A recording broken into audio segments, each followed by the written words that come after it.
Action. Action, voilà. Donc, oui, je disais, le souhait de Vladimir était effectivement d'avoir un premier élément de cadrage sur femmes dans la vie juive de Vilna, donc du milieu du 19e au milieu du 20e. Elles sont là, voilà, elles sont là, c'était le premier mot du titre de la conférence. Alors, à la fois, elles sont là, c'est du présent et pas de l'imparfait, parce que si elles ne sont plus physiquement là, elles existent par leurs écrits, par la mémoire qui en a été transmise, et elles sont là aussi pour celles et ceux qui connaissent ce chant qui est devenu connu comme étant le chant des partisans du ghetto de Vilna et qui, entre autres, à sa première strophe qui se termine par Mirza Enanda, donc nous sommes là, voilà, et donc le nous sommes là, c'est elles sont là puisque ce chant des partisans du ghetto a donc été écrit par Hirschglick dans le ghetto de Vilna. Alors, quand on parle de Vilna, quelquefois on appelle Vilno, voilà. Et quelquefois Vilnius. Alors Vilnius. Alors, ça dépend dans quel voilà. ordre on... Et donc moi j'ai vraiment pris le parti de dire Vilna, puisque c'était une ville russe, et donc c'est Vilna en russe, c'est Vilna en hébreu aussi. Voilà, et je trouvais que voilà, c'était assez facile à partager. Exact. Alors, et Vilné en yiddish. Et Vilné en yiddish. Bravo. Vous êtes un bon juif. Je suis juif, mais est-ce que je suis bon, c'est un autre sujet. Voilà, il y a des juifs bons et des bons juifs. Alors, il était une fois la Jérusalem du Nord. Donc, Vilna, ville créée au début du XIVe siècle, 1320-1326. Une présence juive attestée au cours du XVIe siècle, en fait, par des écrits portant sur des litiges entre des marchands juifs et des marchands polonais. Présence juive aussi attestée par des édits d'interdiction de présence ou d'autorisation de présence, soit de résidence, soit de commerce, en fait, sur Vilna. Donc une présence juive attestée pour le milieu du XVIe siècle. Il y avait peut-être des juifs avant, peut-être avant, mais voilà, c'est effectivement attesté à cette période-là. Vilna, c'est une des deux grandes villes de cet ensemble appelé Royaume de Pologne et Grand-Duché de Lituanie. L'autre grande ville étant Cracovie, voilà, et donc de la République des deux nations, voilà, la Pologne, la Lituanie et la Pologne, qui en fait donc couvrait un territoire, Lituanie, Biélorussie, une partie de la Pologne, une partie de l'Ukraine. Voilà. Et donc, ce territoire, en fait, qui est connu, alors, sous un nom qui est plus fréquent que partage de la République, du territoire de la République des deux nations, c'est le partage ce qu'on appelle le partage de la Pologne, donc les trois partages de 1772, 1791 et 1795, entre donc la Prusse, l'Empire austro-hongrois et la Russie. Et donc le dernier partage, qui est donc celui de 95, va effectivement donc se traduire par le rattachement en fait, d'une partie de cet ensemble polono-lituanien donc à la Russie. Et dès 1791, dans les premiers territoires occupés par l'Empire tsariste, Catherine II crée donc ce qu'on appelle une zone de résidence ou une zone de peuplement, c'est-à-dire cette zone où les Juifs se doivent de résider, ils n'ont pas la possibilité de vivre en dehors de la zone de résidence, et y compris dans la zone de résidence, vous avez des villes comme Kiev ou Sébastopol, dans lesquelles ils n'ont pas le droit de résider, à l'exception de quelques professions privilégiées, donc les artisans, les commerçants de la première ville, des soldats libérés de leurs fonctions et certains artisans. Donc Vilna est là. Vilna est donc la capitale, hein, donc dans l'Empire russe, du gouvernement de Vilna. Donc, et vous avez donc à côté celui de Vitebsk, celui de Mogilevsk qui est en dessous. Alors, nous sommes effectivement dans l'Empire russe, hein, vous voyez la zone de peuplement. La zone de peuplement, 5 millions de juifs, hein, sur les 5,5 millions que compte la Russie. Il n'y avait pas de juifs en Russie avant effectivement ce vaste rattachement en fait de ce secteur. 1804, voilà, 1804 jusqu'au milieu du XIXe siècle, les tsars successifs vont promulguer un certain nombre de lois qui ont vocation à contribuer à une assimilation lente, plus ou moins forcée, donc, des juifs de l'Empire tsariste. Donc, alors avec des choses qui peuvent être, enfin, des décisions et des lois qui peuvent être effectivement présentées comme positives, comme l'accès en fait des juifs à l'ensemble du réseau scolaire russe, la possibilité de créer également des écoles juives, mais aussi la disparition d'un certain nombre d'organisations communautaires, puisque donc, depuis le milieu du XVIIe, il y avait, les communautés juives étaient organisées et dirigées par des Kahal, donc le conseil de Keïla, le conseil des communautés, donc le Kahal qui donc organisait la vie économique, la vie spirituelle, qui recrutait des rabbins, qui passait des contrats avec des médecins. Et donc en 1850 va disparaître cette institution du Kahal, et donc les Juifs vont dépendre des autorités municipales. Donc on assiste donc à ce milieu du XIXe siècle, à la fois à un phénomène d'assimilation forcée, encouragé par le régime tsariste, et en même temps, au sein même de la vie juive, un bouillonnement des tensions, alors des tensions entre trois grands blocs spirituels, hein, donc les mitnagdim, donc les opposants, donc emmenés par Eliaou ben Shlomo Zalman, donc le Gaon de Vilna, donc opposé au Hasidim. Et le troisième grand mouvement qui apparaît donc, au milieu du XIXe siècle sont les maskilim, donc les adeptes de la Haskalah, les Lumières juives.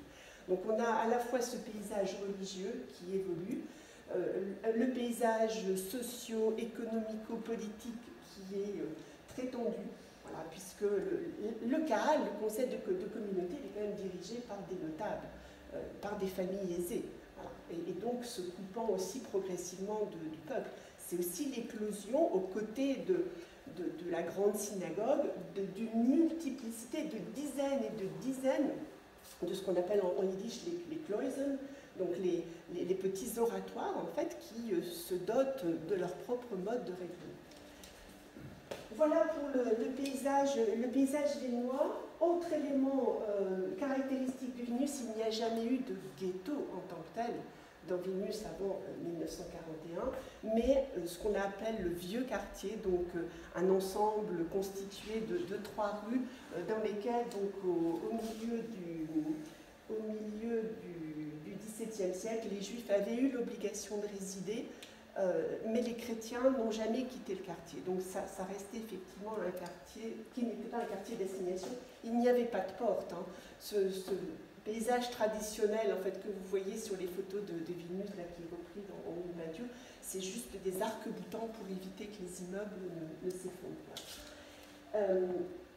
Vilnius, c'est aussi, je disais tout à l'heure, le Gaon Vilna, parce que c'est lui qui est le plus connu, c'est aussi la ville pour partie, hein, du rabbin Israël de Salon, donc Israël Salander, qui est le fondateur du mouvement du Moussar, le mouvement de l'éthique juive.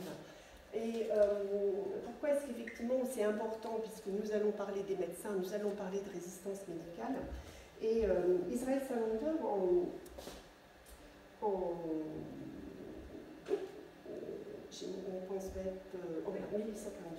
en 1848, il y a une épidémie de choléra à Vilna.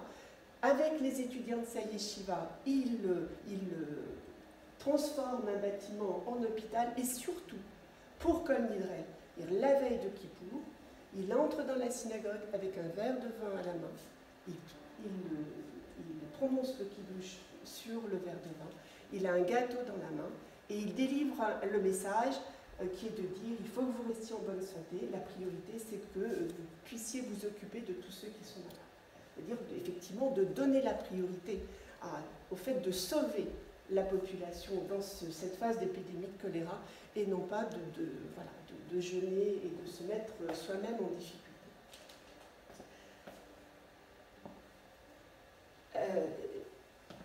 Lina, donc Rosa Shabbat-Garonska, née en 1882.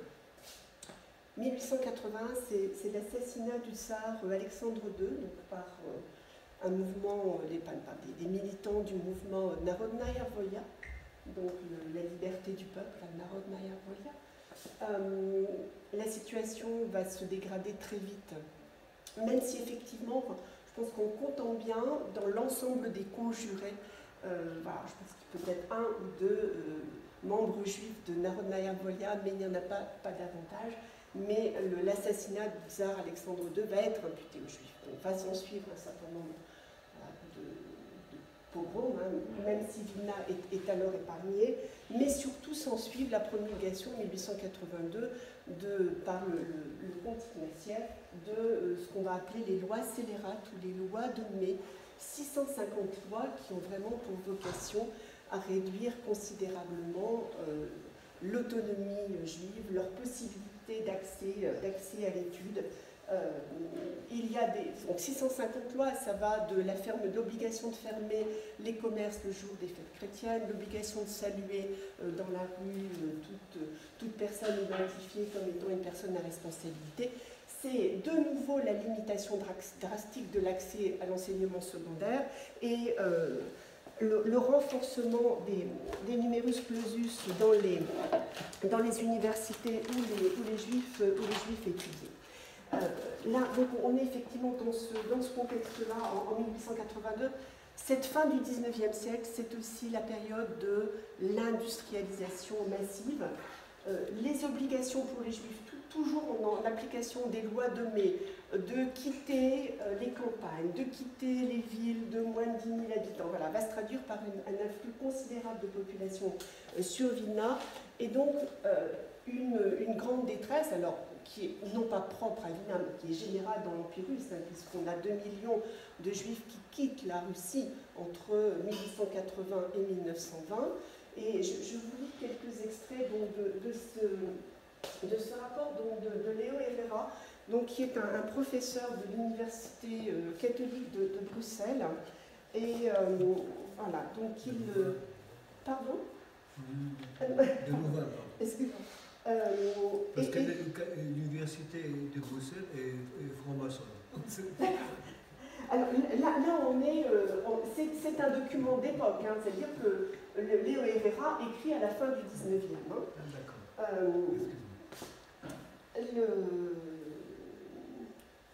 Oui. Donc, Herrera consacre effectivement dans son livre plusieurs chapitres aux questions éducatives. Voilà.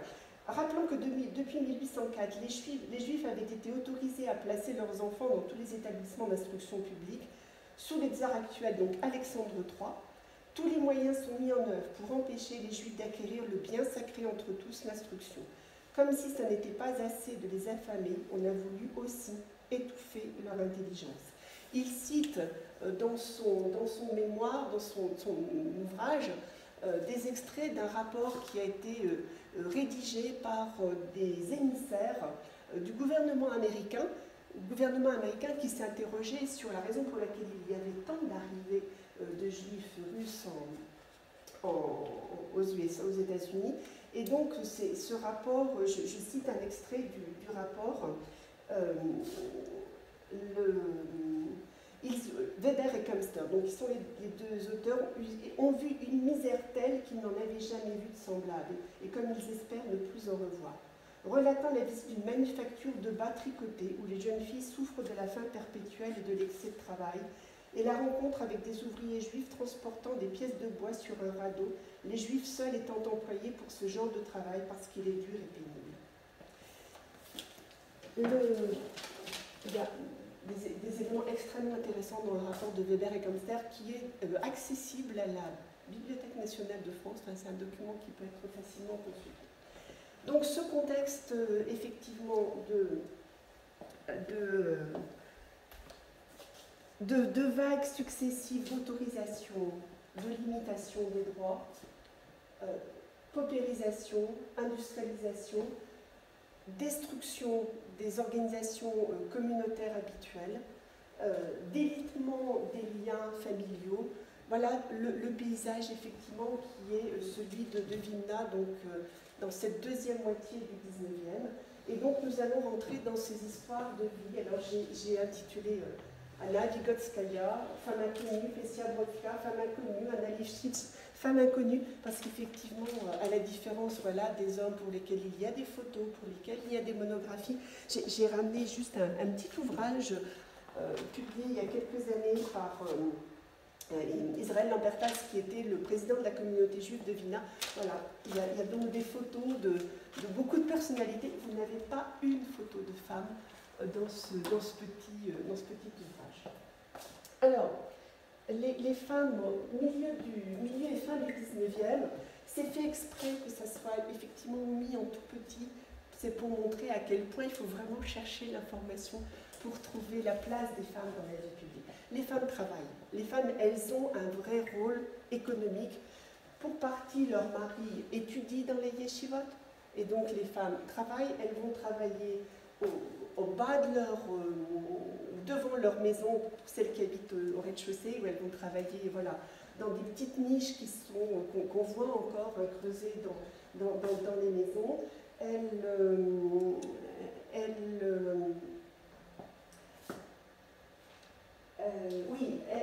ont aussi ce rôle, elles ont pour partie, on y reviendra, un rôle dans le milieu médical ou social, les sages-femmes par exemple, ou les nourrices. Elles ne sont pas rémunérées, elles sont, on dirait aujourd'hui, défrayées. Voilà, elles reçoivent des avantages en nature de la part de la communauté. Donc en ce milieu et fin du 19e, lorsque le conseil de communauté disparaît, ce sont elles, ces femmes, qui vont aller rechercher de l'argent pour faire fonctionner les institutions qui étaient jusque-là financées par le conseil de communauté, alors même qu'elles n'ont aucun rôle. Quelques rares photos de femmes de cette époque. Donc, une autre figure de femmes, voilà, les veuves, donc Deborah Rom, donc, qui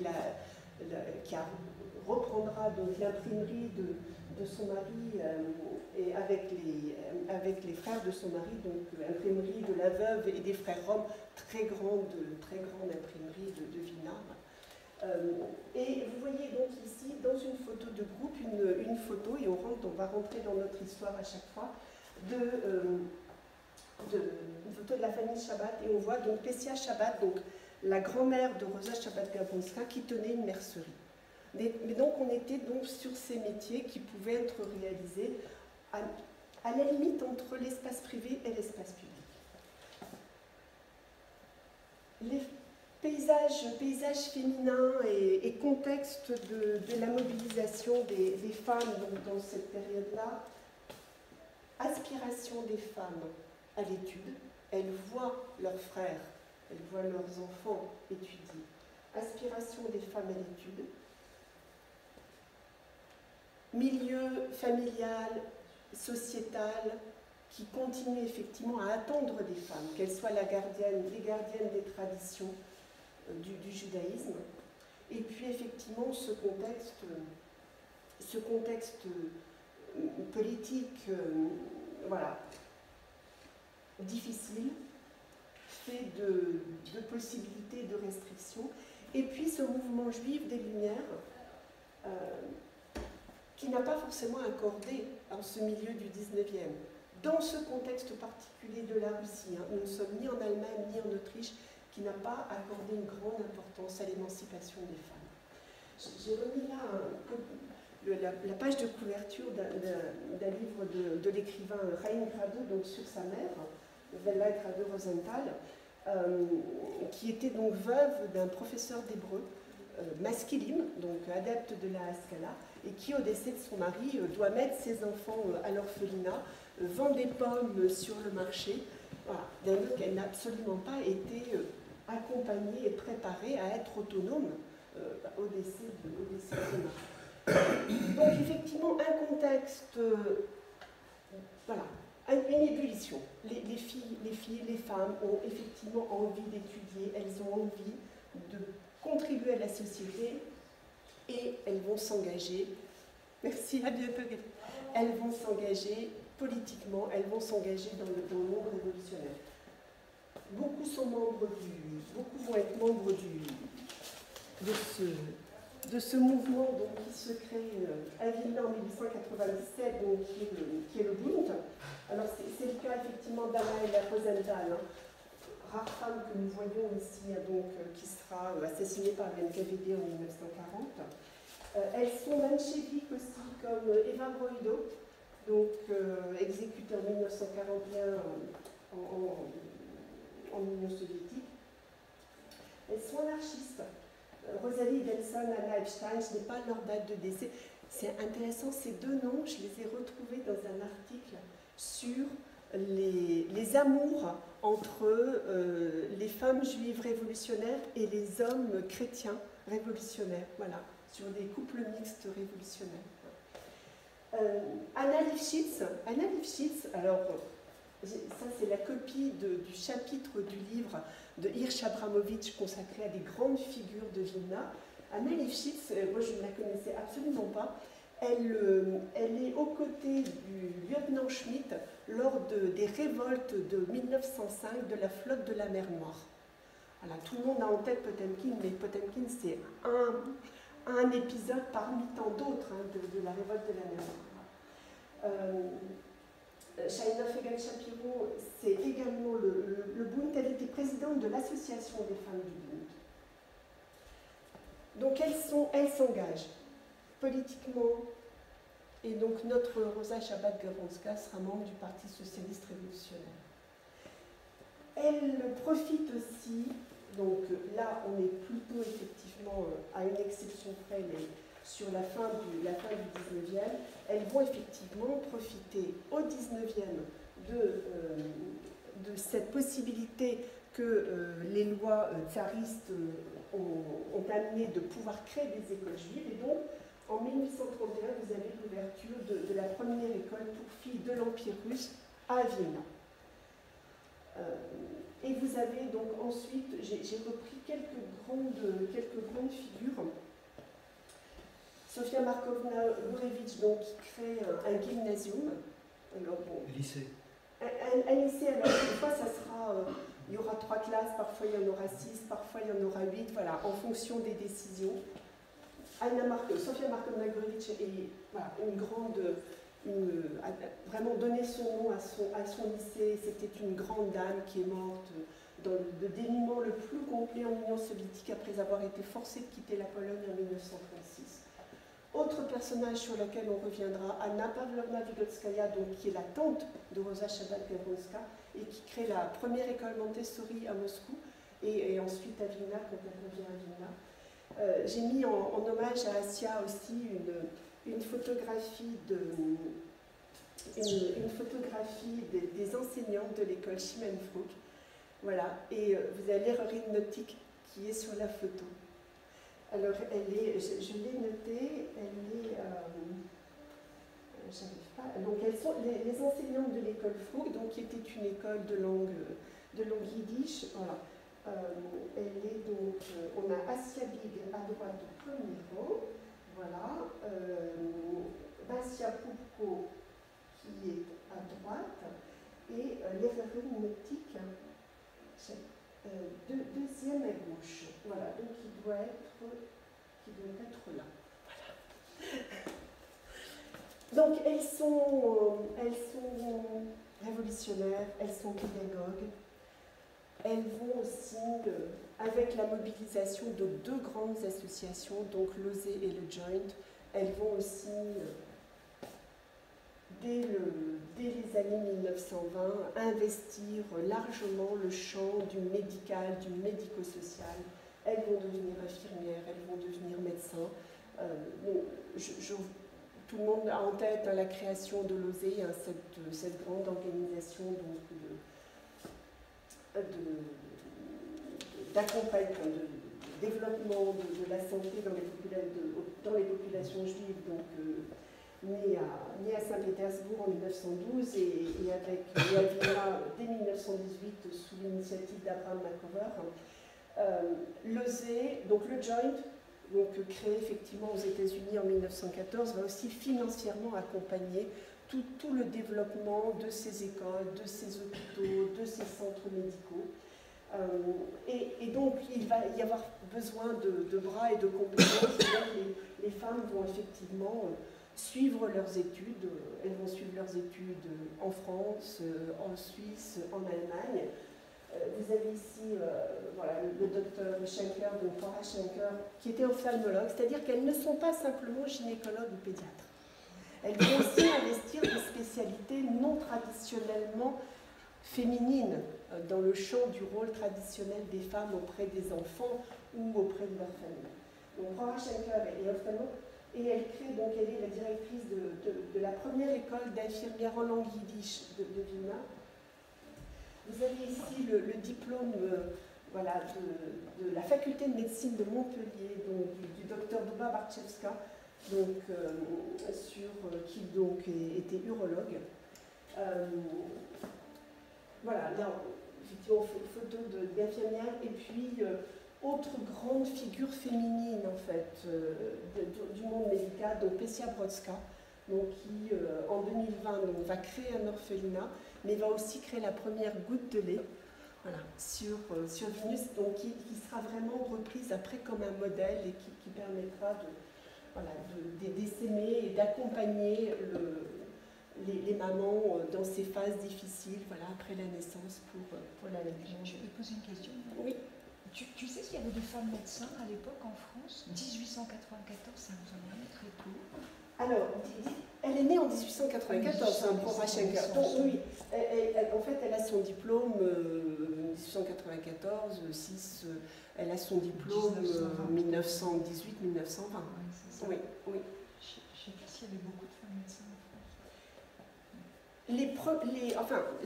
Là je change de casquette parce que c'est un sujet que j'ai étudié par ailleurs. En fait, quand les études de médecine s'ouvrent, quand les facultés de médecine s'ouvrent aux femmes en France, la très grande majorité des étudiantes sont étrangères. Ah oui. Et elles viennent de Russie, mais c'est intéressant. Oui.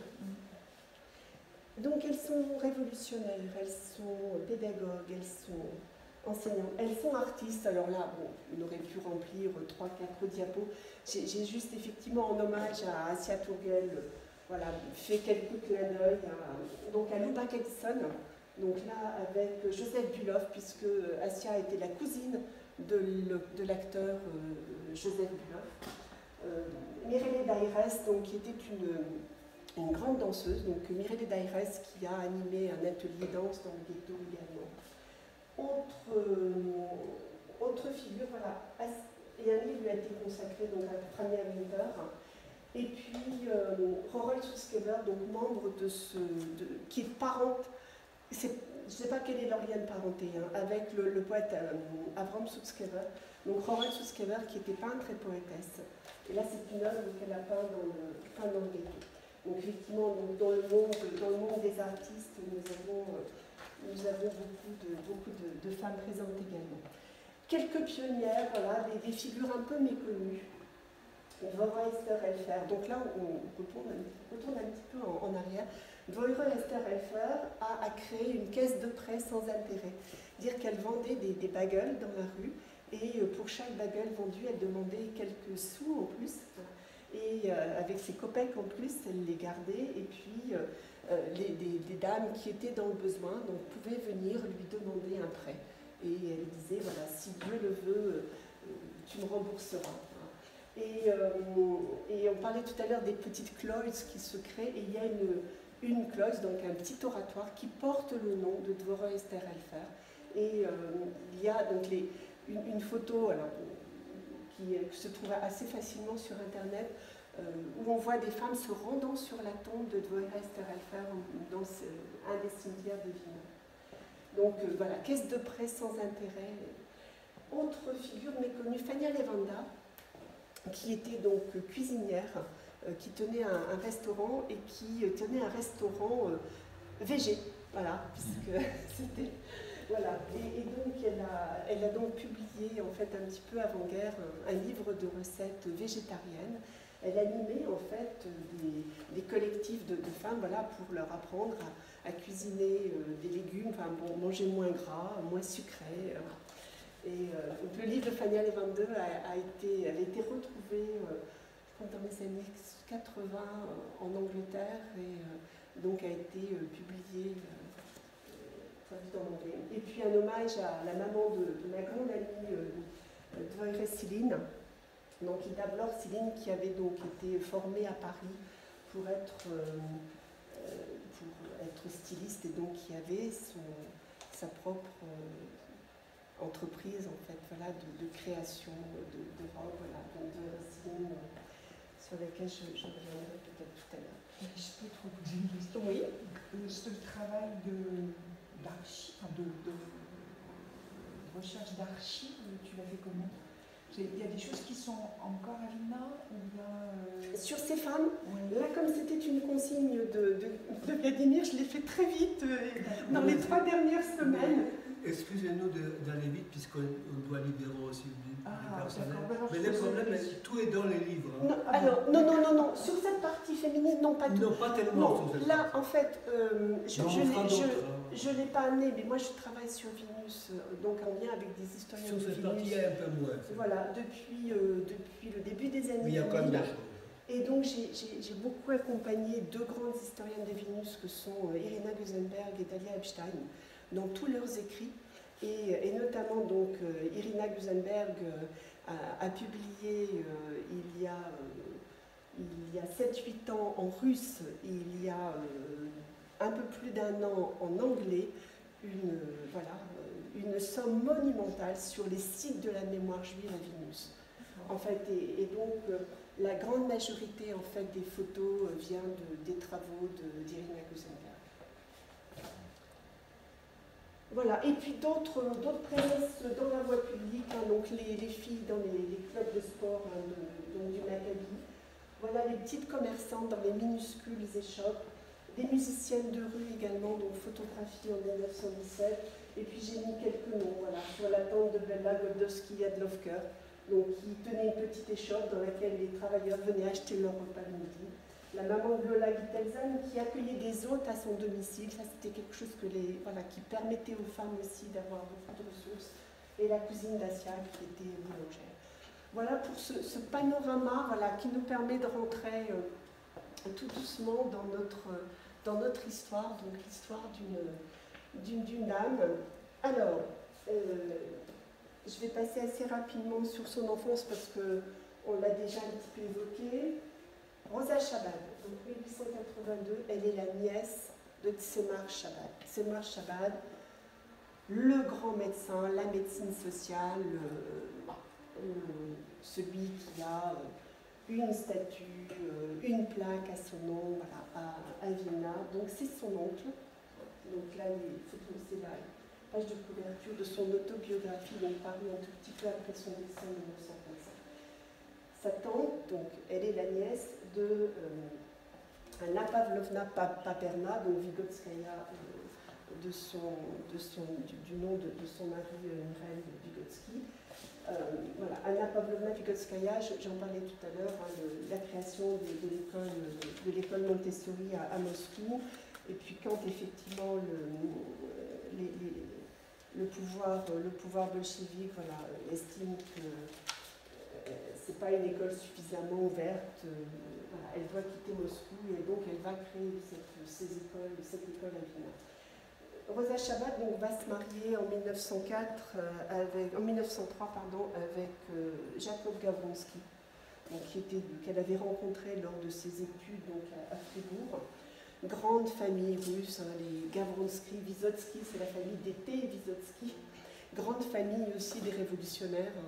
Un chercheur russe a donc écrit que toute la fortune des Vysotsky avait été dilapidée par les petits-enfants qui étaient tous engagés dans le mouvement socialiste révolutionnaire. Elle a 2 enfants, 2 filles avec Jacob Gavronsky, donc Nina et Vera. Donc Nina née en 1900, Vera née en 1904, et donc qui deviendra la femme du docteur Livon, et Nina née en 1905. Rosa Chabad et Jacob Gavronsky divorcent assez rapidement. même si la date officielle en fait, du divorce sera de 1913, ils se séparent certainement en 1907 ou 1908, puisque Jacob Gawronski arrive à Paris seul en 1907. Donc, elle part vivre à Saint-Pétersbourg et elle va vivre voilà, une belle histoire avec un non-juif, donc Pavel Leontiev, donc jusqu'au décès de celui-ci en 1933. J'ai jamais retrouvé trace d'acte de décès de Pavel Leontiev. En tout état de cause, en 1934, elle se marie de nouveau donc avec un autre grand médecin de Vilna, donc le docteur Samuel Levande. Voilà pour l'enfance et la vie des femmes. C'est une vie d'études, une vie de combat, une vie d'engagement. Je disais tout à l'heure, elle est étudiante à Fribourg, en Allemagne. J'aurais voulu lire un extrait d'une de ce que de ses coreligionnaires a écrit, coreligionnaire à tous les sens du terme, sur les raisons pour lesquelles des jeunes filles partent étudier à Fribourg. Alors il se trouve que dans les archives de l'université de Fribourg, voilà, où j'ai retrouvé son diplôme, voilà, c'était classé par ordre alphabétique de promotion, et donc elle était, vous voyez, elle était à Gawronski, et non pas Shabbat, Gawronska, elle est à Gawronski, et donc la personne qui la précède, c'est Raïssa Golan, qui deviendra une très grande psychiatre en Russie, donc qui a également fait l'objet d'un livre écrit par mon ami Pavel Vassiliev, et donc Pavel, dans le livre qu'il consacre à Raïssa Golan, écrit « L'émancipation par le suivi d'études supérieures à l'Ouest était la conséquence logique de la difficulté à concilier la tradition juive de l'importance donnée à l'étude et les limitations imposées aux Juifs et à l'éducation des femmes dans l'Empire russe de la fin du XIXe. Nous pouvons aussi imaginer que la devise de l'université de Fribourg, Die Wahrheit wir euch frei machen, donc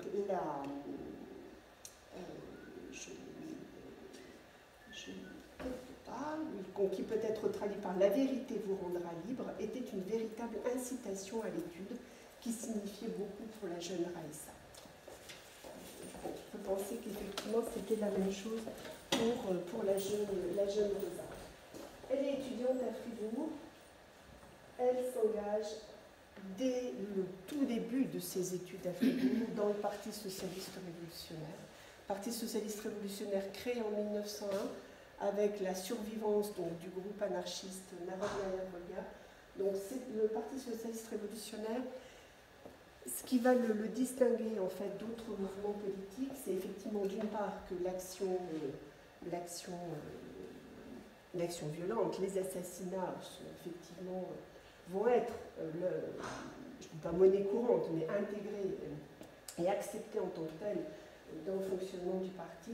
C'est le parti qui va s'appuyer sur les bases rurales de la Russie, pardon. Oui, les bases effectivement de la paysannerie russe, voilà. Considérant qu'effectivement le renouveau en fait de la société russe passe par l'évolution des structures paysannes, par l'autonomie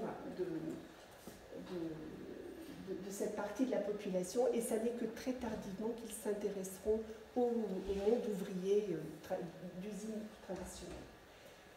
Après Fribourg, elle part à Saint-Pétersbourg, elle finit ses études de médecine à Saint-Pétersbourg, à l'Académie de médecine militaire de Saint-Pétersbourg. Donc nous sommes à l'époque où, entre le numerus clausus, donc qui limitait à 5% le nombre d'étudiants à Saint-Pétersbourg, le nombre d'étudiants juifs à Saint-Pétersbourg tombe en 1905, il est réintroduit en 1908. Voilà, elle y arrive en 1908-1909, donc elle est dans les toutes premières à pouvoir réintégrer une grande école de médecine. Et donc non seulement elle est à l'Académie de médecine militaire, mais également elle va travailler dans l'Institut médical pour femmes de Saint-Pétersbourg, qui va être un des grands foyers d'agitation, donc à la fois en 1905, mais elle n'y était pas encore, et en 1917. Elle rentre, voilà, elle passe les 2 premières années de la guerre en Suisse. Elle est à Montreux. Vous imaginez, la Suisse, Montreux, 1914-1917, c'est le foyer de tous les révolutionnaires. Voilà. Et donc, chez elle, voilà, vont passer les membres du Parti socialiste révolutionnaire, dont Vera Figner. Vera Figner, donc une des protagonistes de l'attentat contre Alexandre II. Voilà, Vera Figner qui a beaucoup écrit et qui raconte sa vie dans la famille de Pavel Leontiev et de Rosa Schabatka-Polska, donc à côté de Montreux, aux Avants. Voilà. Voilà, tout ça confirmé par le contact avec les archives de Montreux. 1916, dans sa fougue et sa foi révolutionnaire, elle retourne à Saint-Pétersbourg. Elle est arrêtée. Elle est arrivée un petit peu trop tôt. Je n'ai pas retrouvé trace de lieu de son emprisonnement. Elle est libérée en 1917 et là elle part. Et elle va partir en 1917 à Touapsé sur les bords de la mer Noire pour travailler pour la Croix-Rouge, ou plus vraisemblablement, enfin, selon les sources, la Croix-Rouge, selon d'autres sources, dans les organisations qui se mettent en place en fait pour voilà, prendre en charge d'une part les blessés, mais surtout les veuves, les enfants, les orphelins. Elle rentre à Vilna en 1921 et elle va travailler quelques années à côté d'un grand bonhomme qui est Hersch Kowarski, donc du docteur Kowarski. Et elle fonde en fait dans la clinique pour femmes et enfants créée par Kowarski, elle crée donc la première école de la mère et de l'enfant. Donc elle est vraiment spécialisée petite enfance. Accompagnement des mamans durant leur grossesse, conseils sur l'allaitement. Sa thèse porte sur les bienfaits de l'allaitement maternel. Et voilà, et ça sera vraiment effectivement toute sa mobilisation, c'est comment est-ce qu'effectivement elle va écrire dans Volksgesund, la grande revue de Lozé, un article sur comment tenir les enfants, comment les manger, à quel rythme leur donner à manger, voilà, les nourrir. Donc elle s'investit, même si elle va avoir un champ de pratique plus large que la petite enfance, mais son domaine de compétences, ce sont vraiment les très jeunes enfants.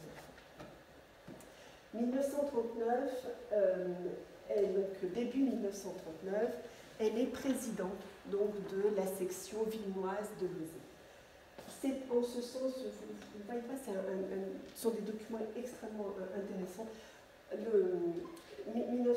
Donc ce sont des documents de fin 38 ou début 39.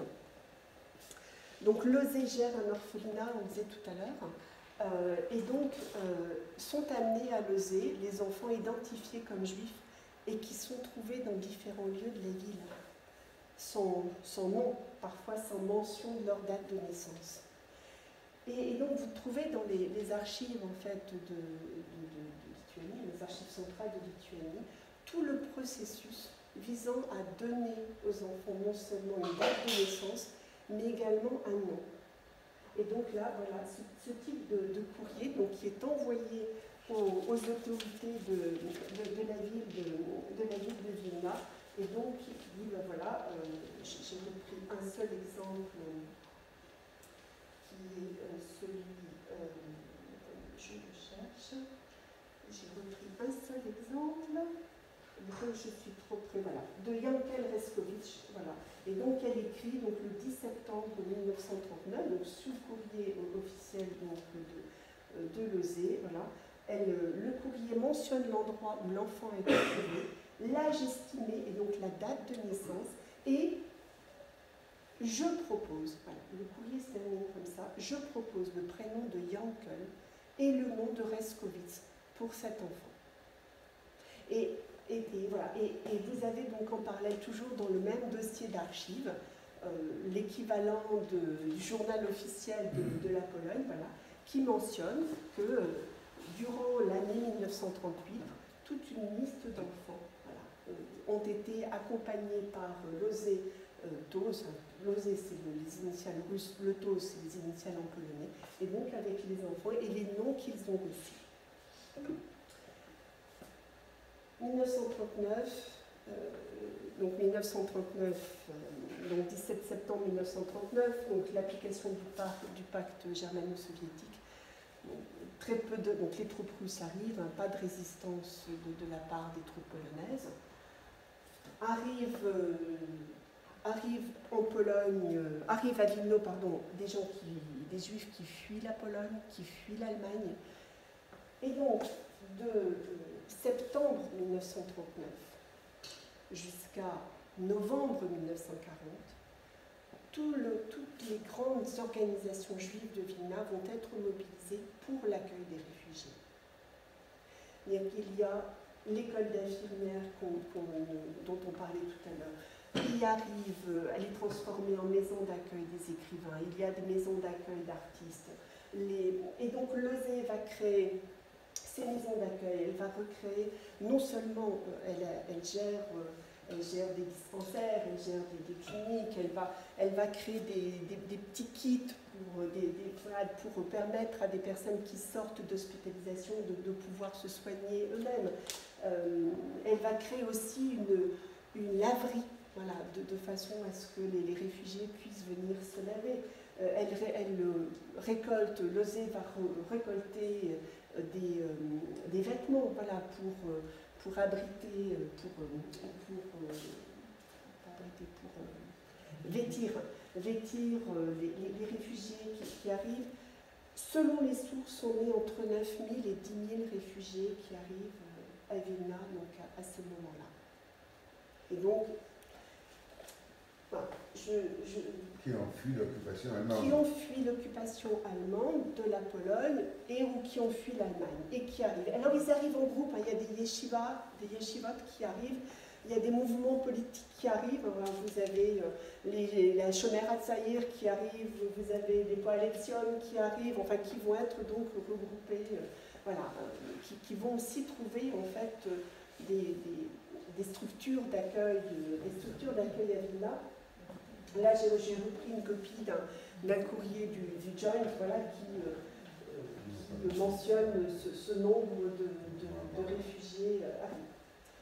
Et puis tout change, voilà, dans le courant de l'été 1940, donc, puisque donc la Lituanie, éphémère république indépendante, voilà, donc les troupes russes passent la frontière, les troupes soviétiques, pardon. 41. Non, 40.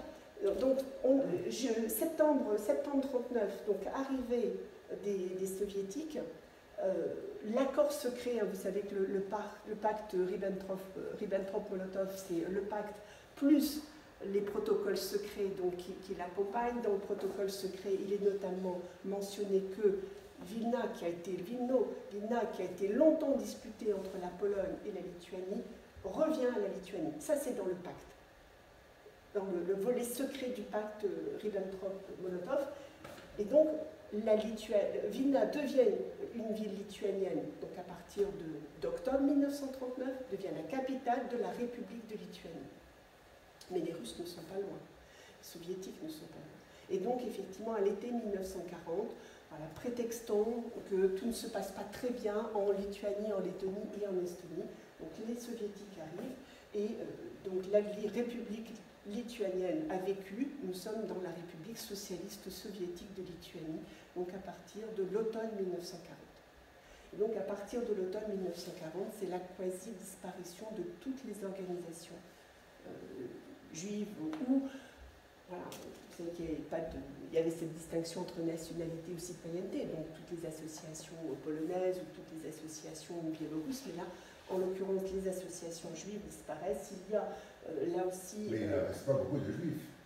Si, ils sont là. Ah, ils sont là. Ils ont été tués non. Par les Allemands. Non, on est en octobre 1940. On est en octobre 1940. Mais en 1940, non, il n'y en a jamais eu autant. Il n'y a jamais eu autant, puisqu'il y a eu ces arrivées massives, en fait, venues de Pologne et venues d'Allemagne. Il y a beaucoup de courriers dans les archives qui mentionnent cet effort fait par la présidente de l'OSE pour maintenir les activités. Et puis finalement, voilà, tout va disparaître. Tout va disparaître. Rosa Schabat-Werońska, au 1er décembre, donc, devient médecin dans un hôpital municipal. Donc elle est responsable du service de néonatologie à l'hôpital numéro 12, hein, puisqu'il n'y est plus, voilà, dans l'Union soviétique, c'était hôpital numéro 1, numéro 2, voilà, donc c'est l'hôpital numéro 12. Et donc elle renseigne, ça c'est un document absolument fabuleux, donc elle renseigne en fait en mars 41 un document administratif, voilà, qui fait 4-5 pages. Voilà, elle le renseigne en russe, voilà. Qui elle est née, de qui elle est née, quels sont ses parents, quelles étaient les propriétés de ses parents, est-ce qu'elle a de la famille à l'étranger, où est-ce qu'elle a étudié, est-ce qu'elle a vécu à l'étranger. Voilà, donc de façon à ce qu'effectivement elle puisse prouver qu'elle est digne d'intégrer une organisation administrative municipale. Il y a une petite bizarrerie sur ce document qu'elle renseigne à la main. Il est indiqué comme date de naissance 1881, alors que son acte de naissance est de 1882. Voilà. Mais ça m'a beaucoup perturbée, ça m'a à tel point perturbée, donc vous voyez, il n'y a pas grand-chose, mais qu'à un moment dans le livre, j'ai écrit qu'elle était née l'année de l'assassinat du tsar Alexandre II, alors que non, c'est 81, Alexandre II, alors qu'elle est née en 82. Voilà, donc je ne sais pas pourquoi elle a renseigné ce document en mettant 1881. Voilà, elle avait 60 ans, peut-être qu'à 60 ans, il y avait peut-être quelque chose qui pouvait se décider, autre chose, voilà. Mais je ne pense pas, non, c'était pas trop la trempe de madame, je pense. Mais ce sont des documents absolument passionnants, voilà, qui permettent, voilà, comment dire, déjà qui permettent de connaître son écriture. Et 1939, 22 juin 1941, je trouve que là, enfin, je me permets un petit peu d'insister, on voit effectivement à la fois que l'OSE s'est vraiment démené, ils ont créé toutes les structures, ils se sont démenés pour accueillir les réfugiés, ils ont créé des liens avec d'autres associations, c'est plus du chacun pour soi, donc ils ont pris l'habitude de travailler ensemble. Et en même temps, c'est la destruction de toutes les organisations communautaires, de toutes les associations, de tous les journaux, de toutes les écoles. Enfin, il n'y a plus de lycée en langue hébraïque, il n'y a plus qu'un seul lycée en langue yiddish pour l'ensemble de la Lituanie. Donc effectivement, Simon avait un petit peu anticipé tout à l'heure, donc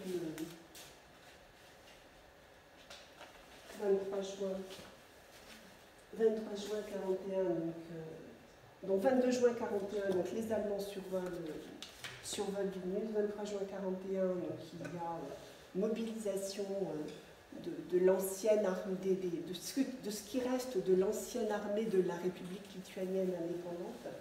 Et puis donc le 24 juin, les Allemands rentrent dans Vilna.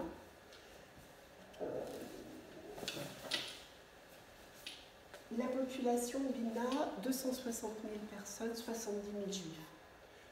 Voilà.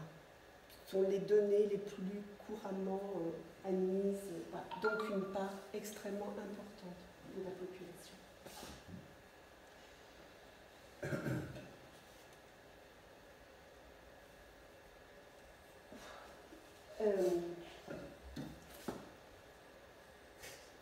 Il y a mise en place. On est en Lituanie. La Lituanie, vous vous souvenez, donc elle a eu une éphémère indépendante. Les Lituaniens se sont battus contre les Soviétiques. Et donc ils sont, plus au regard de l'histoire plus ancienne de la Lituanie, ils bénéficient, voilà, d'un peu de crédit, d'un peu d'estime de la part des Allemands. Et donc il y a une forme de co-administration du pays qui se met en place, y compris à l'échelle locale. Avec des responsabilités qui sont données à l'équivalent d'un conseil municipal, donc ce qu'on va appeler le traitement des affaires intérieures. Qui dit affaires intérieures va dire effectivement gestion de la situation des Juifs de Vilna. Les premiers assassinats donc, de Juifs, c'est au tout début au tout début, même dès fin juin, dès le 27 juin 1941, dans un lieu voilà, qui a mis très longtemps avant d'être identifié et avant d'être reconnu. Il y a désormais une stèle, c'est une forêt qui est à côté de la rue Tite-Nago. Voilà, et puis effectivement, donc très vite, des assassinats donc, de masse vont être perpétrés dans une forêt, donc à proximité de Vilna, donc, qui est le site de Ponar, Panerai, Ponari, suivant les langues. Alors c'était un site, alors tout était presque prêt, hein, puisque les soviétiques en fait, avaient prévu d'y stocker en fait, de l'essence, voilà. Et donc des grandes fosses en fait, avaient été réalisées dans ce lieu. Et donc on va effectivement avoir, donc à partir donc, du 2 juillet, donc l'arrivée de l'Alsace Commando 9 sur Vilna, et puis donc à partir de début août 1941, l'Alsace Commando 3 voilà, de Vilna. Donc les premières tueries, les premiers assassinats, donc une liste ciblée de responsables polonais, de responsables soviétiques, les intellectuels. Première liste d'hommes juifs. Pour les premiers assassinats ne concernent que les hommes. On voit progressivement, voilà. La situation va évoluer tout au long de l'été 1941, avec donc, les premières femmes et les premiers enfants. Alors il est en anglais, mais il est paru entre-temps en français, donc le journal donc, c'est le journal de Ponar de Kazimierz Sapkowicz, qui était un journaliste et résistant polonais qui habitait donc non loin du site de Ponar et qui va documenter jour après jour les arrivées des camions et donc du nombre de... Il arrive à estimer voilà, qui arrive en fonction aussi de la manière dont les personnes sont habillées. Voilà, quand il voit arriver des personnes avec une petite serviette et un costume, donc là, voilà, il peut à peu près situer quelles sont les populations qui vont être assassinées.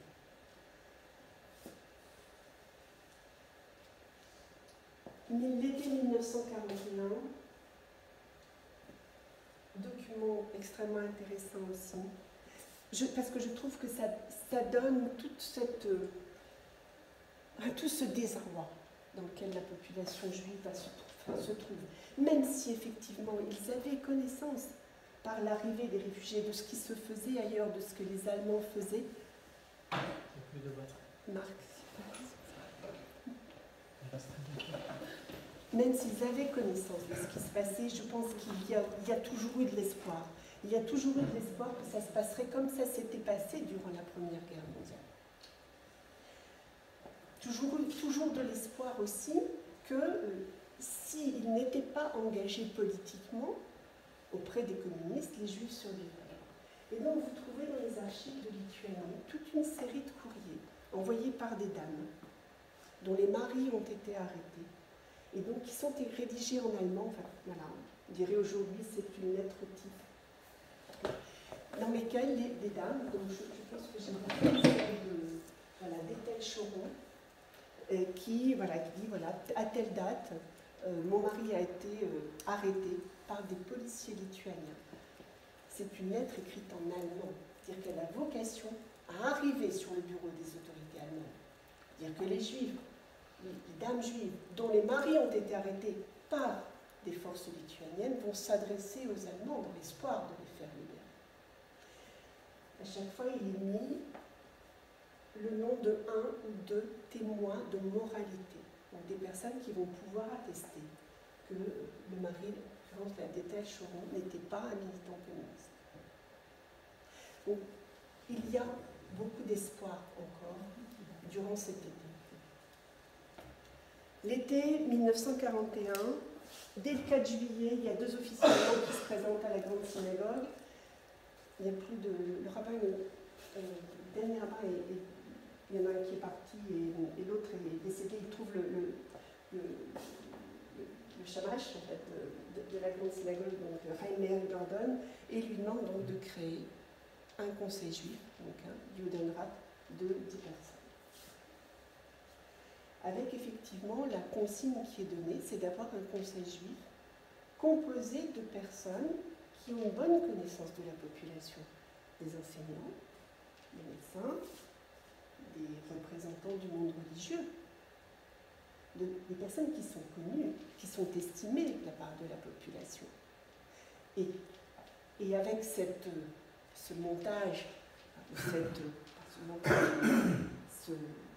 ce machiavélisme-là qui se dessine, de dire, mais dès lors que ce sont des personnes estimées de la communauté qui vont intégrer Judenrat, ils vont se déconsidérer complètement.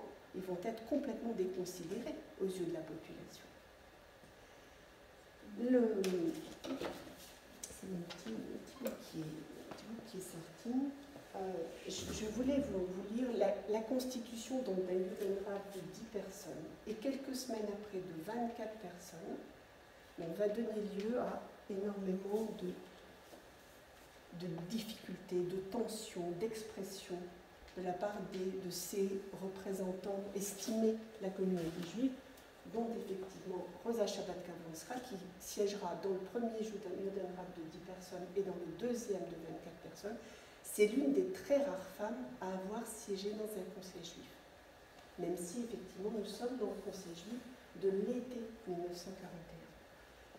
Je voulais vous lire parce que je trouve que ça, là aussi, ça fait partie de ces...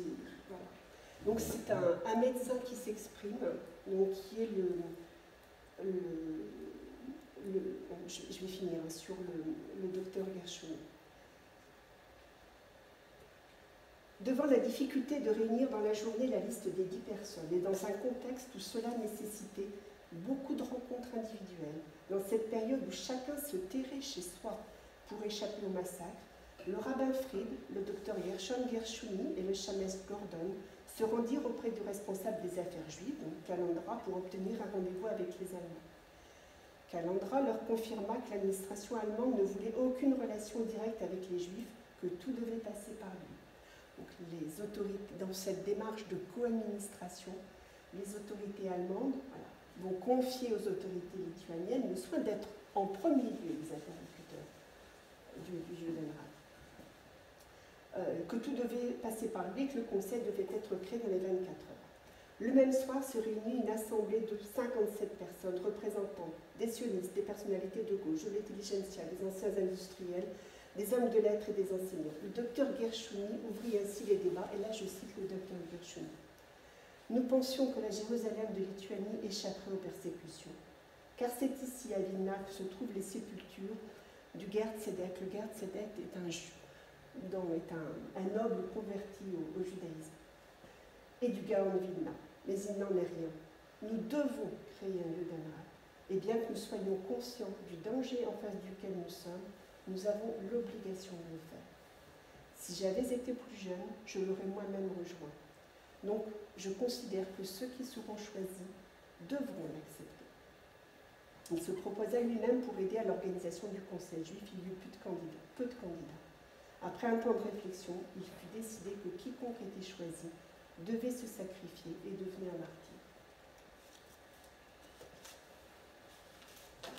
Conseil juif donc de 24 personnes, donc Rosa Shabbat-Kavanska est dedans, ainsi qu'une autre personne dont on va reparler, une autre femme médecin, Louba Rollet. Moi, je n'ai trouvé qu'un seul conseil juif où il y ait une femme, donc un autre conseil juif de Louba Rollet. Fin septembre 1941, fin août 1941, après plusieurs hypothèses quant à la relocalisation du ghetto. Et là, nous avons dans les archives un courrier envoyé par le Conseil juif aux autorités municipales qui les transmettent aux Allemands sur effectivement le fait que le ghetto doit être dans un endroit qui permette aux habitants de vivre. Donc les questions de salubrité, les questions effectivement de taille, de logement. C'est-à-dire que Ce premier conseil juif, durant l'été 1941, avant la création du ghetto, qu'est-ce qu'il fait? Il collecte les milliers de marques attendues des Allemands. Il le fait exécuter, il transmet les ordres, le port d'un brassard avec une étoile bleue, le port d'une étoile jaune, toutes les interdictions, interdiction de posséder une bicyclette, interdiction de posséder un transistor. Mais le Conseil juif va aussi écrire, donc de façon à ce qu'effectivement le ghetto soit créé dans le lieu qui leur paraisse le plus acceptable. 1er septembre 1941, donc une provocation, voilà, des Allemands se déguisent en juifs, vont tirer sur des soldats allemands, et donc ça va être attribué, le meurtre des Allemands va être attribué à des juifs, et donc c'est le prétexte pour effectivement la création du ghetto. Je finis juste sur cet été 1941 qui pour moi est fondamental aussi pour une autre raison. Donc je disais, le Judenrat se mobilise quant à l'emplacement du ghetto. Il exprime des attentes. Et il y a il y a beaucoup de choses qui se passent durant cet été-là. Il y a un courrier qui est envoyé et qui est signé de 3 médecins. Gérard Villez-Vlor, Luba Rolem et Charles Trotsky. Je cherche la page. Ce courrier, je vais vous le traduire en français. Donc, il est envoyé le 16 juillet 1942. Requête.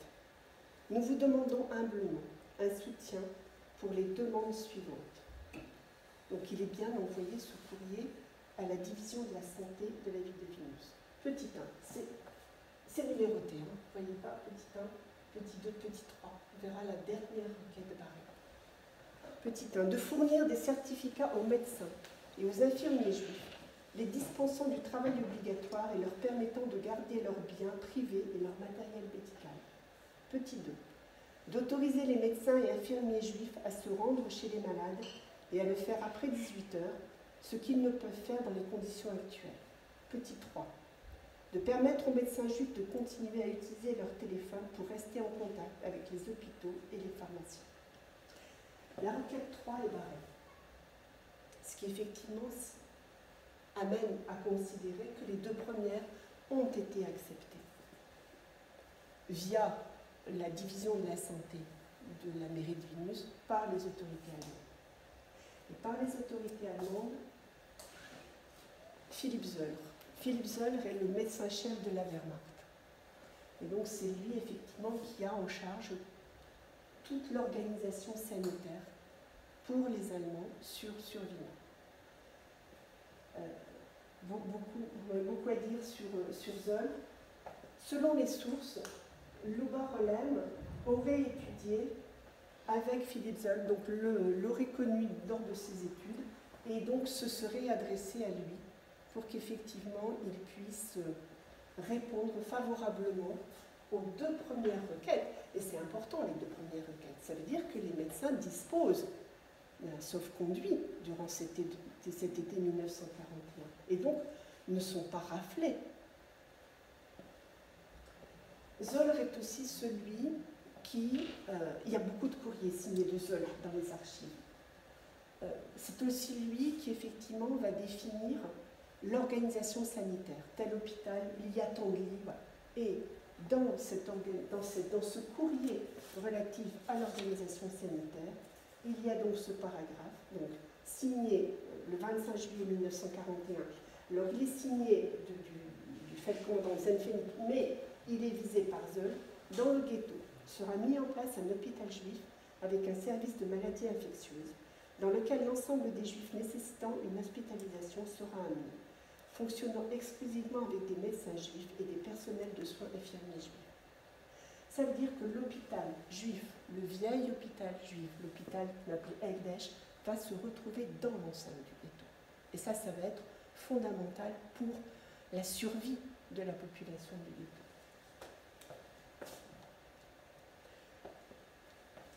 Je passe rapidement sur des histoires voilà, assez connues pour ceux voilà, qui ont en tête ce qui s'est passé à Vilna. Donc, Vilna sera appelée la Jérusalem des ghettos, avec effectivement une vie culturelle, une vie éducative assez foisonnante. J'ai repris là quelques exemples. L'affiche sur le 100 millième livre emprunté à la bibliothèque Strachon, la composition de chants, de poèmes, la réalisation d'œuvres. Ça, c'est un peintre que peut-être certains d'entre vous connaissent, qui est Samuel Bach, donc il n'avait pas 10 ans, et pour lequel tout le monde va se mobiliser pour qu'il ait du papier et des crayons, pour qu'il puisse dessiner dans les ghetto. Les actions éducatives, avec là une petite photo de Mira Bernstein, donc institutrice ancienne, je pense qui a été, je dirais aujourd'hui, chef d'établissement du Real Gymnasium. Mira Bernstein, pour lequel à laquelle Sutzkever a dédié un poème, L'Errerin Mira. Et un dessin fait par des enfants, les enfants les plus grands de l'orphelinat pour Hanouka. Je disais donc tout à l'heure, le ghetto, les portes du ghetto se referment le 6 septembre 1943, les portes des ghettos. Il y a 2 ghettos, un petit ghetto et un grand ghetto avec de 29 à 30 000 prisonniers et un petit ghetto de 8 à 10 000 prisonniers.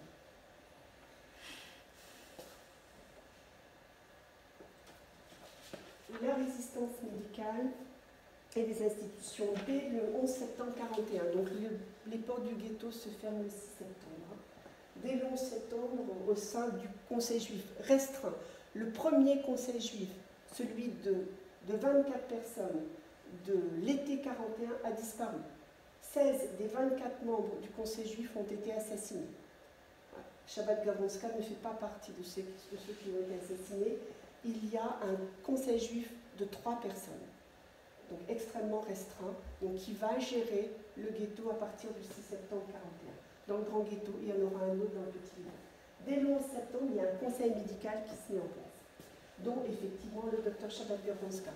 Celle-ci va proposer la mise en place de toutes les institutions médicales ou médico-sociales à destination des jeunes enfants. Donc, le centre de consultation infantile, le service d'accompagnement des mères et des nourrissons, la cantine pour les enfants du ghetto, la goutte de lait, on retrouve là l'héritage de Pessia Broska, un accueil de jour, le Togheim, et un orphelinat. Volksgesund, l'ancienne revue de Lozé, celle qui avait dû interrompre ses activités, renaît dans le ghetto, sous forme non plus de journal, mais de conférence. Donc vous voyez ici l'affiche annonçant une des conférences autour de Volksgesund. Voilà, alors c'est une photo récente puisque c'est une photo de moi-même, donc faite en 2004, de l'entrée de l'ancien hôpital, donc de l'hôpital juif. Donc 2004, donc le bâtiment n'est plus du tout utilisé pour être un hôpital. Sont des immeubles d'habitation, mais rien n'a changé entre 1944 et 2004. Deux grands médecins vont écrire des journaux, un journal. Deux grands médecins, donc Mark Dvorczewski, qui va survivre, et puis Lazar Epstein, essentiellement en hébreu. Donc Lazar Epstein qui parviendra à sauver son journal, mais Lazar Epstein qui sera assassiné dans un camp à Kluber. Résistance médicale, résistance spirituelle, il me paraissait vraiment important de reprendre un peu de sens sur avoir un peu voilà, de réflexion sur ce terme-là. Dans mon livre, j'ai juste repris une citation de Léo Beck, qu'il aurait prononcé dans le camp de Terezin en juin 1944. Un peuple meurt quand son esprit et la mission qui lui est assignée meurent aussi. Il y a une autre définition de la résistance spirituelle qui est donnée par Yehuda Bauer, qui a été un des grands responsables de Yad Vashem, qui emploie ce terme Amida. Dans ce contexte, donc je cite Bauer, Amida signifie littéralement se dresser contre, ce qui ne rend pas le sens profond du terme. Quelles activités le terme Amida recouvre-t-il? Il inclut la fourniture clandestine de nourriture aux vétos, le sacrifice de soi dans la famille afin d'éviter la famine, les activités culturelles, éducatives, religieuses et politiques entreprises pour affermir le moral, le travail accompli par les médecins, infirmières et éducateurs pour maintenir consciemment la santé et le moral qui permettront la survie de l'individu et du groupe, et bien sûr la rébellion armée ou l'emploi de la force. Il y a un autre texte qui me paraît aussi fondamental sur cette démarche de résistance médicale, qui est donc un extrait donc, du livre noir de Ehrenburg et Grossman. Il y a eu plusieurs versions, vous savez, du livre noir. Et dans la deuxième version, donc celle qui est parue en 1995, ont été remis avec une typographie particulière. Et donc il est tout à fait possible de l'identifier des paragraphes qui avaient été censurés dans la version initiale. Et ce sont principalement donc, des paragraphes qui portent témoignage de la conscience morale propre aux Juifs et voilà, des particularités spécifiques en fait, à ce qui était porté par les Juifs. Et donc dans ces paragraphes, avec une typographie particulière, on va retrouver ce texte-là. On peut considérer comme forme primaire de résistance la lutte idéologique. Les autorités nazies avaient privé les Juifs enfermés dans les ghettos de tout leur droit d'êtres humains. Ils avaient ravalé au rang d'animaux, condamnés à des conditions de vie auxquelles n'eût survécu ni bétail ni bête sauvage. La résistance intellectuelle contre pareil rabaissement de l'homme à un niveau d'existence animale se manifesta par la vie culturelle du ghetto. On y donnait des conférences clandestines et des représentations théâtrales, on organisait des écoles où venaient étudier des enfants mourant de faim. Tout cela affirmait une grande dignité humaine, soutenait le droit spirituel des opprimés et des humiliés de rester jusqu'à leur dernier souffle des êtres humains. Il peut venir à l'idée qu'il était absurde d'organiser des écoles et des cycles de conférences pour des gens condamnés à mourir. Mais pareille idée serait fausse. La vie spirituelle et intellectuelle qu'entretenaient les personnes cultivées dans ces conditions abominables a servi de fondement de prémisse à l'organisation de la résistance armée des partisans.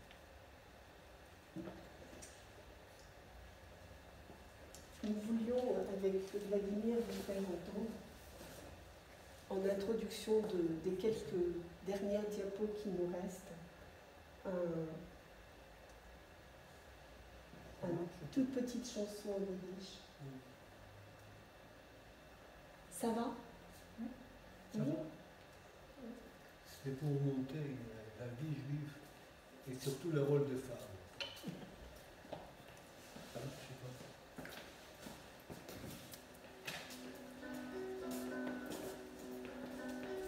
Vous entendez bien ou vous mettez plus fort? Je mets plus fort. Plus fort, c'est plus fort. Oui.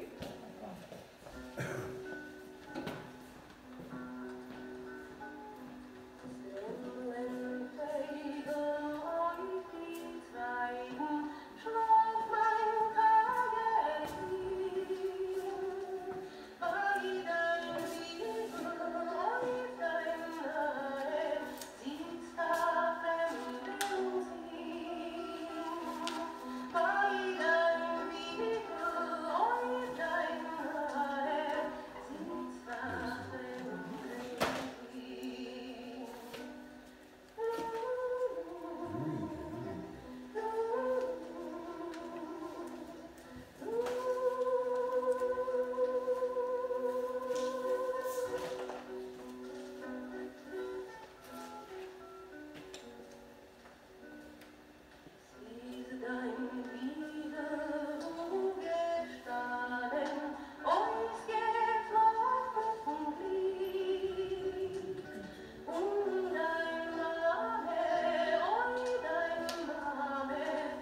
Les oiseaux somnolent sur les branches, les oiseaux dorment, mon précieux enfant, aux côtés de ton berceau, dans ton lit de planche, chante une étrangère.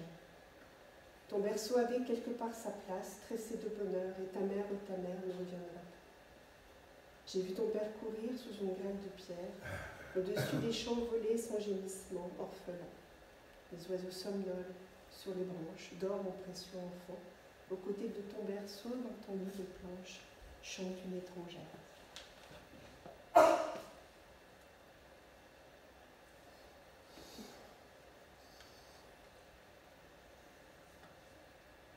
Je disais donc elle. Je n'y arrive pas sur. Ça va aller? Oui. Je voudrais remettre la diapo complètement.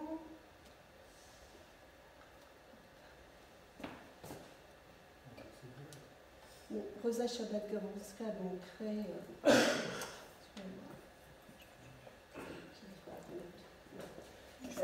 Elle crée donc l'orphelinat dans le ghetto de Vilna.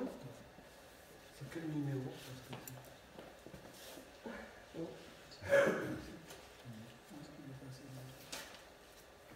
C'est pas grave. Ça va quand même? C'est quel numéro de dessin? Attendez. Voilà. Non, on est sur celui-là, sur les Là, on y va. Ouais.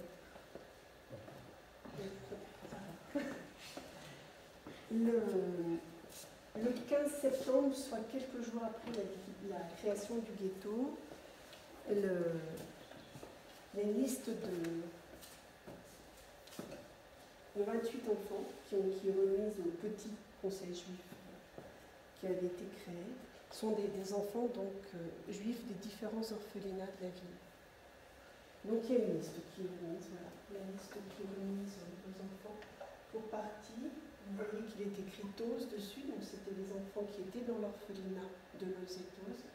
Pour partie, vous voyez qu'il y a malgré tout des noms de parents, il y a des noms d'enfants, parce qu'effectivement les orphelinats, y compris celui du TOS, pouvaient accueillir des enfants qui n'étaient pas orphelins, mais dont les parents ne pouvaient plus s'occuper. Les premiers orphelins, la liste des premiers très jeunes enfants, donc remis au conseil juif de Vilna. Les premiers enfants donc, sont accueillis à l'hôpital et quelques semaines après vont être accueillis dans un ancien cloise, dans une ancienne maison d'études, donc à proximité, donc immédiate de l'hôpital.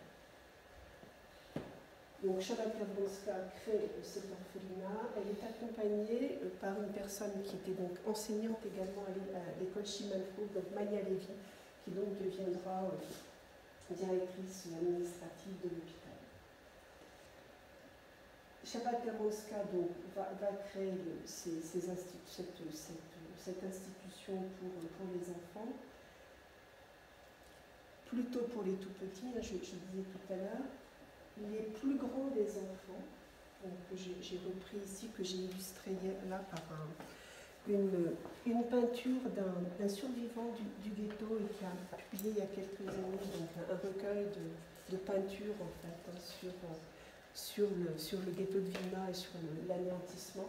Donc les plus grands des enfants seront accueillis dans une autre structure, donc Yeladim et Yeladot. La limite d'âge, voilà, je pense que dans l'orphelinat créé et géré par Maya Levy, on va dire 12, 13, 14 ans. Et Yeladim, donc après, pour les enfants après, pour éviter qu'effectivement les enfants ne volent, ne se dispersent dans les villes. J'ai cherché, je le disais tout à l'heure en introduction, j'ai cherché pendant des années.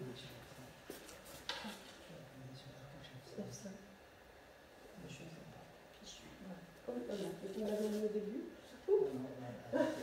C'est pas grave, c'est bon, ne vous inquiétez pas. C'est bon. C'est bon, voilà. Je disais tout à l'heure.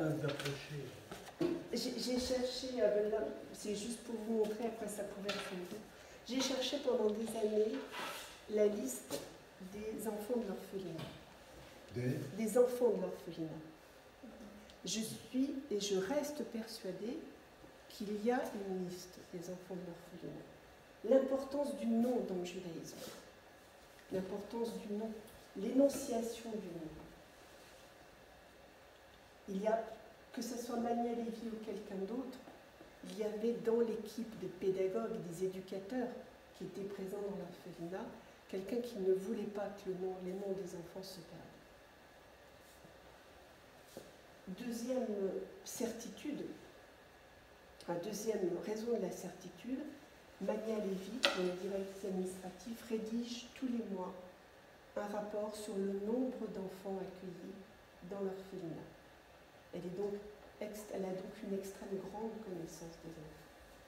Troisièmement, le fait aussi que l'orphelinat n'était absolument pas clandestin dans le ghetto. Il était financé par le Conseil juif.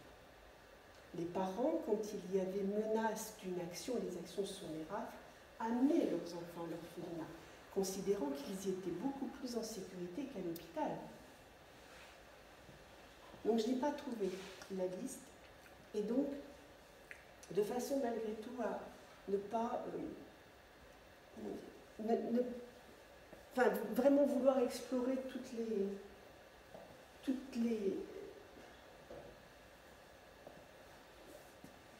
les portes, tous les chemins possibles pour retrouver quelque chose, j'ai travaillé à partir d'une autre liste que j'avais retrouvée, qui est la liste des enfants de l'accueil de jour. Tout à l'heure, elle a créé l'accueil de jour. L'accueil de jour, donc, c'est à la fois la crèche et l'école maternelle. Voilà. C'est-à-dire, c'est ce lieu où les parents qui travaillaient venaient amener leurs enfants dans la journée.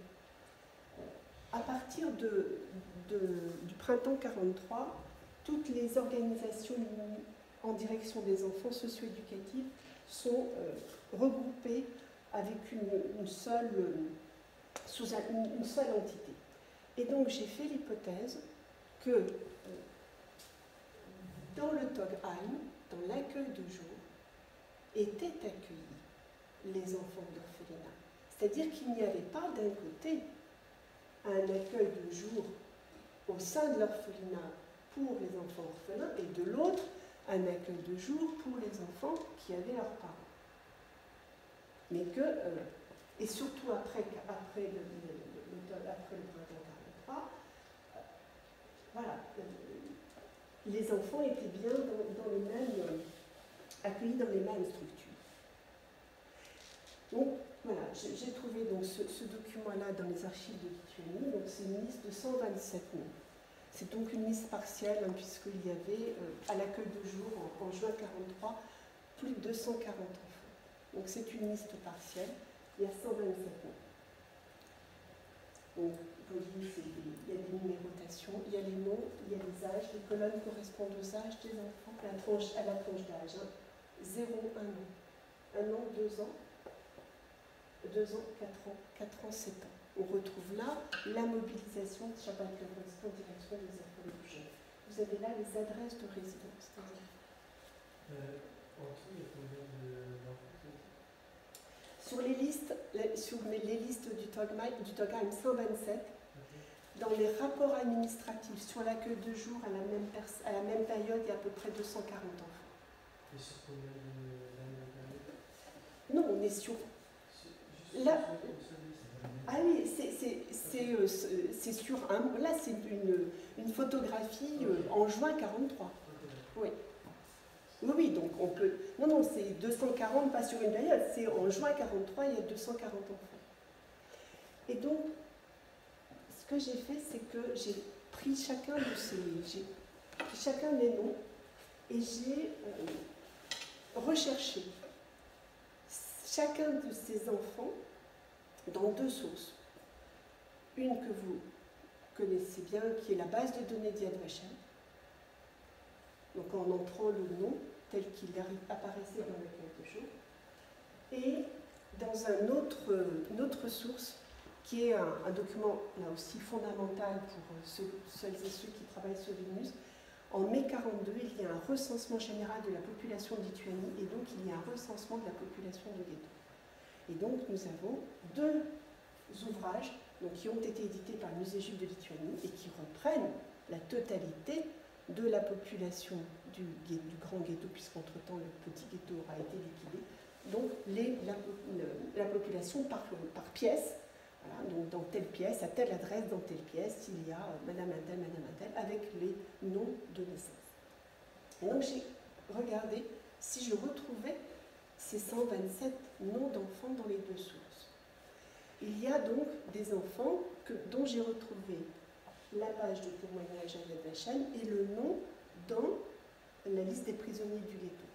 Il y a des enfants dont je n'ai retrouvé le nom que dans les fiches de Yad Vashem, des enfants dont je n'ai retrouvé le nom que dans la liste des prisonniers du ghetto, et des enfants dont les noms ne sont ni dans la base de données de Yad Vashem, ni dans la liste des prisonniers du ghetto. Ce qui ne veut pas dire que ces enfants aient tous été assassinés. Il est tout à fait possible qu'entre juin 43 et septembre 43, qui est la date de liquidation du ghetto, certains enfants aient été sortis du ghetto par leurs parents. Donc voilà, je ne veux pas tirer de conclusion. J'ai juste mis là un extrait de cette liste d'enfants qui ne sont ni dans la base de données de Yad Vashem, ni dans la liste des prisonniers du ghetto. J'attire l'attention sur le premier, donc Shalom Derin, né en mai 1943. L'enfant, il a 1 mois. Il a 1 mois. Évidemment, il n'était pas né en 42. Voilà. Bon, j'ai juste mis quelques-uns des noms de ces enfants. Ça veut dire aussi qu'il y a des accouchements dans le ghetto, alors même qu'effectivement, l'avortement n'était pas sanctionné. Non, mais qu'il était interdit aux femmes d'avoir des enfants. Et que l'hôpital juif était organisé de façon à ce que voilà, les femmes, dans le plus grand secret, puissent accoucher. Les enfants étaient mis à l'abri dans certaines pièces jusqu'à ce qu'ils puissent être dotés d'une date de naissance antérieure à la création du ghetto.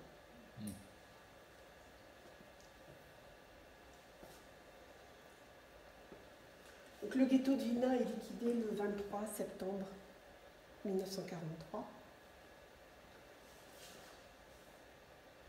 Certains, effectivement, des prisonniers du ghetto donc, vont rejoindre un autre. Il y a deux. Voilà, un autre lieu, deux autres lieux.